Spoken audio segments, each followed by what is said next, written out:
हरे कृष्ण. श्रीमद भगवत गीता जशी आहे तशी अध्याय 13वा अध्यायाचं नाव आहे क्षेत्र क्षेत्रज्ञ विभाग योग.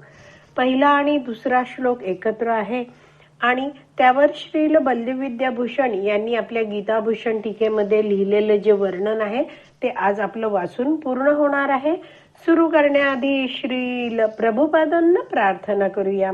हे श्रील प्रभुपाद, आम्ही भगवद्गीता हा ग्रंथ वाचून समजून घेण्याचा प्रयत्न करीत आहोत.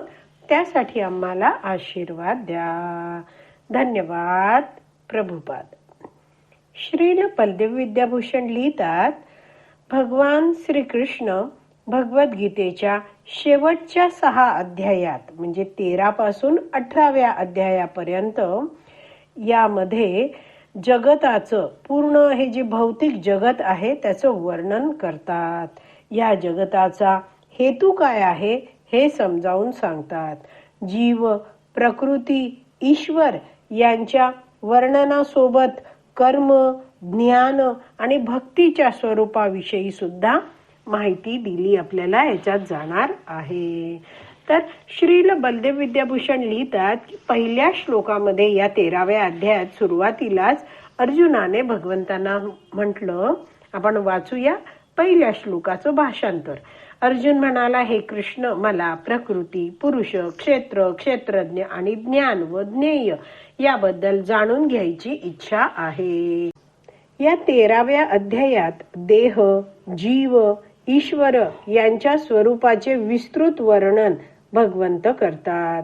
या अध्यायामध्ये आपण हे सगळं शिकणार आहोत. जीव हा शरीर आणि इंद्रिये यांपासून वेगळा आहे, तरी जीवाचा या भौतिक शरीराशी संबंध का होत असतो यावर चर्चा या अध्यायात केली जाते. आणि म्हणजे जीव आहे तो शरीरापासून पूर्णपणे वेगळा आहे, मग तो या शरीरात का अडकतो याचं वर्णन या अध्यायात आपण वाचणार आहोत. जीवाने कशा प्रकारे स्वतःला या शरीरापासून भिन्न जाणावे याचे सुद्धा वर्णन आपल्याला या 13व्या अध्यायात वाचायला मिळणार आहे.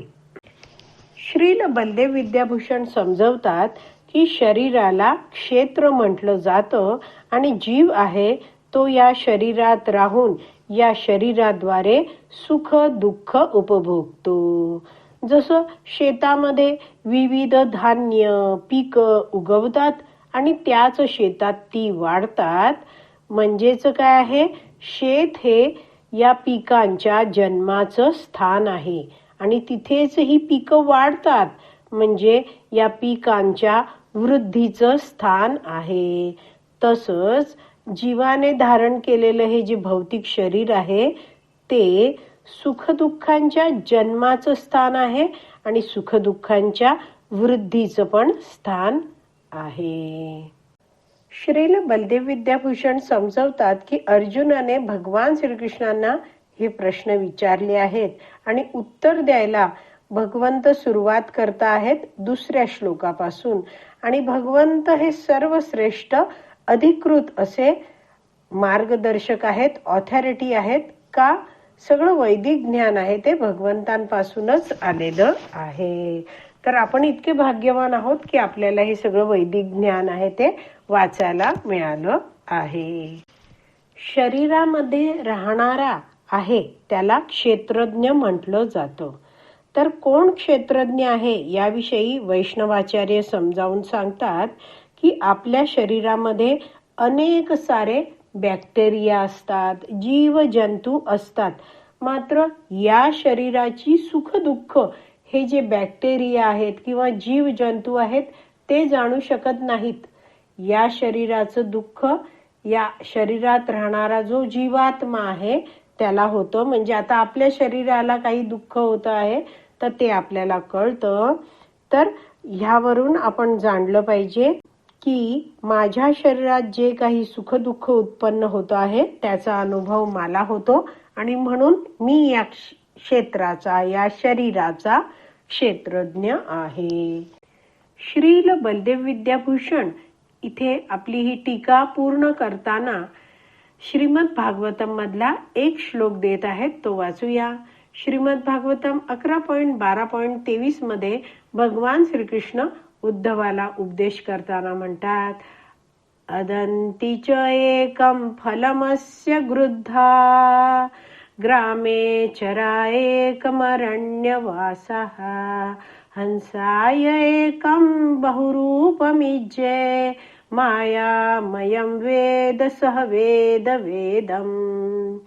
अर्थात शरीराला एका वृक्षाची उपमा देऊन समजवलं आहे की या शरीरावर 2 फळं आहेत.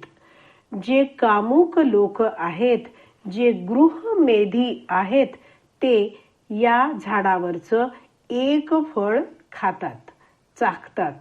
पण दुसऱ्या फळाचे आस्वादन संन्यास आश्रमातील व्यक्ती करतात. प्रामाणिक आध्यात्मिक गुरूंच्या मदतीने जो व्यक्ती परमसत्य भगवंतांविषयी ज्ञान जाणतो, तोच खरा वेद पारंगत होय. तर थोडक्यात या श्लोकामध्ये आपण जाणलं आहे की शरीर आहे त्याला एका झाडाची उपमा दिली आहे, वृक्षाची उपमा दिली आहे, ज्या झाडाला 2 प्रकारची फळं आहेत, 2 फळं आहेत. जे कामुक लोक आहेत त्यांना पहिल्या प्रकारचं फळ चाखायला मिळतं आहे, ते आहे भोगाचं, उपभोग करण्याचं. पण जे संन्यास आश्रमातील व्यक्ती आहेत, ज्यांनी अधिकृत गुरु शिष्य परंपरेतनं भगवंतांविषयी ज्ञान घेतलेलं आहे, तर असे व्यक्ती आहेत ते दुसऱ्या प्रकारचं फळ चाखतात. ते फळ आहे मोक्षाचं. तर जेव्हा व्यक्ती भगवान श्रीकृष्णांच्या भक्तिमय सेवेत निरंतर जोडला जातो, तेव्हा त्या व्यक्तीला मोक्षाचं फळ प्राप्त होतं. तर अशा प्रकारे आपण श्रील बलदेव विद्याभूषण यांनी लिहिलेली जी गीताभूषण टीका आहे ती जाणून घेण्याचा प्रयत्न केला आहे. आज इथेच विराम देऊया. श्रीमद भगवत गीता की जय. श्रील प्रभुपाद की जय. हरी बोल.